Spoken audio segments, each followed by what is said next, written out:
रक्षाबंधन से पहले उत्तर प्रदेश की महिलाओं के लिए योगी सरकार का बड़ा ऐलान। अब 27 अगस्त की सुबह से 29 अगस्त की आधी रात तक रोडवेज बसों में महिलाओं को मुफ्त यात्रा की सुविधा मिलेगी। इतना ही नहीं, महिला के साथ एक सहयोगी यात्री भी फ्री सफर कर सकेगा। लेकिन आखिर किन बसों में मिलेगा ये लाभ, और क्या दिल्ली, आगरा समेत दूसरे रूटों पर भी लागू होगा ये सुविधा? जानिए पूरी जानकारी। जी हाँ, रक्षाबंधन से पहले उत्तर प्रदेश की बहनों के लिए योगी सरकार ने बड़ा फैसला लिया है। सरकार ने महिलाओं को मुफ्त बस यात्रा की सुविधा को बढ़ाकर अब 27 अगस्त की सुबह 6 बजे से 29 अगस्त की आधी रात तक कर दिया है। यानी रक्षाबंधन के आसपास महिलाओं को अपने मायके और भाइयों के घर आने जाने के लिए यूपी रोडवेज की बसों में किराया नहीं देना होगा। इस फैसले की जानकारी उत्तर प्रदेश सरकार के सूचना एवं जनसंपर्क विभाग ने भी जारी की है। दरअसल पहले महिलाओं के लिए रक्षाबंधन पर सीमित अवधि में मुफ्त यात्रा की व्यवस्था की गई थी, लेकिन अब मुख्यमंत्री योगी आदित्यनाथ के निर्देश पर इसकी अवधि बढ़ा दी गई है। मुख्यमंत्री ने साफ निर्देश दिए हैं कि 27 अगस्त सुबह 6 बजे से 29 अगस्त की मध्य रात्रि तक उत्तर प्रदेश राज्य सड़क परिवहन निगम की बसों में निःशुल्क यात्रा की सुविधा मिलेगी। लेकिन इस फैसले की खास बात सिर्फ महिलाओं की मुफ्त यात्रा नहीं, महिला यात्री अपने साथ एक सहयोगी को भी मुफ्त यात्रा करा सकेंगी। यानी महिला के साथ यात्रा करने वाला एक व्यक्ति के लिए भी इस व्यवस्था के तहत किराया नहीं लिया जाएगा। अब सवाल ये है कि सुविधा सिर्फ महिला के भाई के घर जाने तक सीमित है?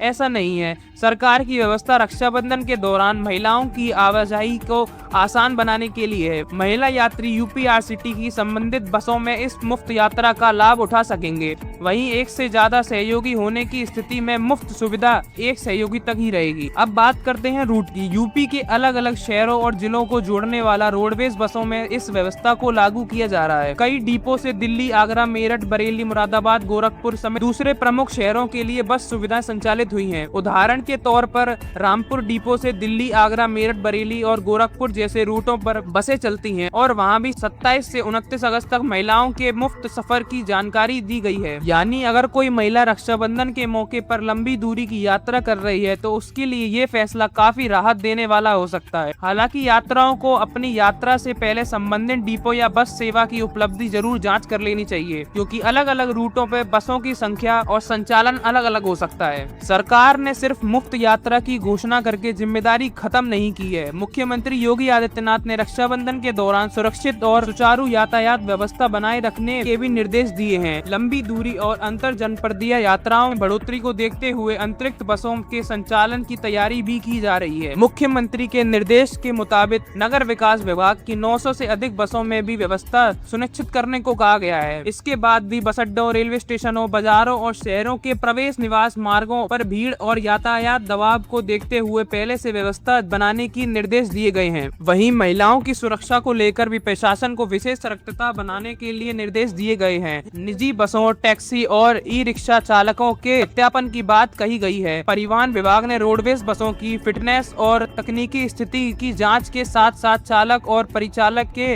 ड्यूटी के दौरान नशे में नहीं होने की जाँच के निर्देश दिए गए हैं। लापरवाही मिलने पर कार्रवाई की चेतावनी भी दी गई है। सरकार ने ओवरलोडिंग, ओवर स्पीडिंग और निर्धारित किराए से ज्यादा वसूली पर भी कार्रवाई के निर्देश दिए हैं। प्रमुख धार्मिक और पर्यटन स्थलों जैसे मथुरा, वृंदावन, अयोध्या, वाराणसी, प्रयागराज, चित्रकूट, विंध्याचल, मिर्जापुर और गोरखपुर के विशेष यातायात व्यवस्था रखने को कहा गया है। यानी इस बार रक्षाबंधन पर योगी सरकार का फोकस सिर्फ महिलाओं को मुफ्त बस यात्रा देने पर नहीं, बल्कि उन्हें सुरक्षित और आसानी से उनके गंतव्य तक पहुँचाने पर भी है। तो अगर आप या आपके परिवार की कोई महिला रक्षाबंधन पर यूपी रोडवेज से यात्रा करने वाली है तो 27 अगस्त सुबह 6 बजे से 29 अगस्त रात तक की इस मुफ्त यात्रा सुविधा की जानकारी जरूर रखें और यात्रा से पहले अपने संबंधित रूट की बस सेवा जरूर चेक कर लें, क्योंकि इस बार बहनें सिर्फ राखी बांधने नहीं बल्कि बिना किराए की चिंता के अपने भाइयों तक पहुंच सकेंगी।